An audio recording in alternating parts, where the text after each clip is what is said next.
मजा आएगा ना भिड़ो। নমস্কার, ভিলেজ কুকিং ব্লগ থেকে আজকে আবার একটা নতুন জায়গায় এসেছি, নতুন রেসিপি নিয়ে এসেছি। আমার বন্ধু সেটা শেয়ার করবে। আজকে রেসিপিটা হচ্ছে গাটি কচু দিয়ে চিংড়ি মাছ। তো অবশ্যই বাড়িতে আমাদের রেসিপি বানিয়ে খাবেন, আশা করি খুব ভালো লাগবে। তো চলো, কড়াইয়ে তেল দিয়েছি আগের থেকে, তেল গরম হয়ে গেছে। এবার চিংড়ি মাছগুলো ভাজা করে নেব।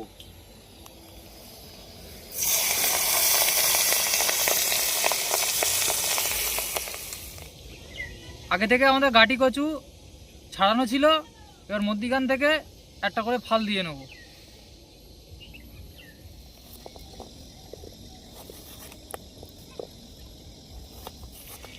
চিংড়ি মাছ লাল লাল করে ভেজে নিয়েছি, তুলে নেব এবার।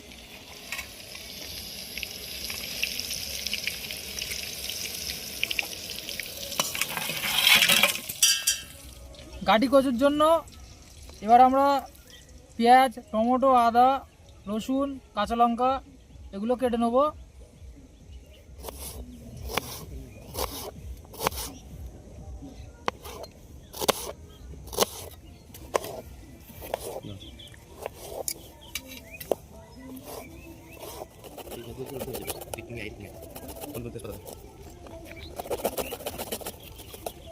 তেল গরম হয়ে গেছে, এবার আমরা ফোড়ন দিয়ে নেব। ফোড়নে দিয়ে দেবো তেজপাতা, কাঁচা লঙ্কা আর ফোড়ন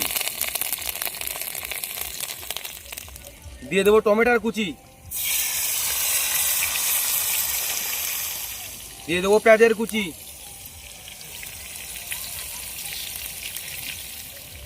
দিয়ে দেবো আদা বাটা, রসুন বাটা একসাথে দিয়ে দেবো।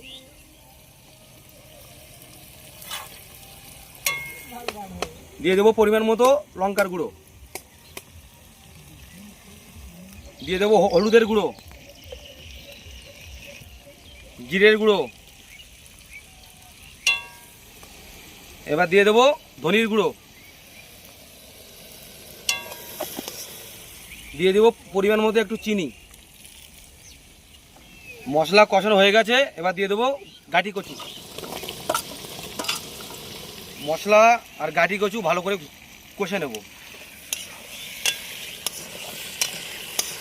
হাফ সিদ্ধ কষতে কষতে হয়ে যাবে, জল দেওয়ার পরে একটু সিদ্ধ করলে হয়ে যাবে। গাটি কচু মশলা দিয়ে কষানো হয়ে গেছে, এবার দেবো পরিমাণ মতো জল।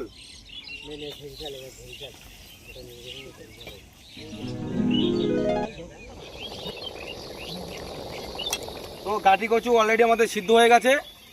ঠিক লাগানোর 5 মিনিট আগে আমরা চিংড়ি মাছগুলো দিয়ে নেব।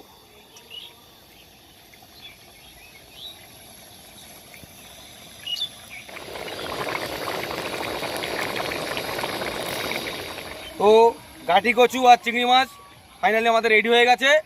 অল্প একটু গরম মশলা দিয়ে আমরা নামিয়ে নেব।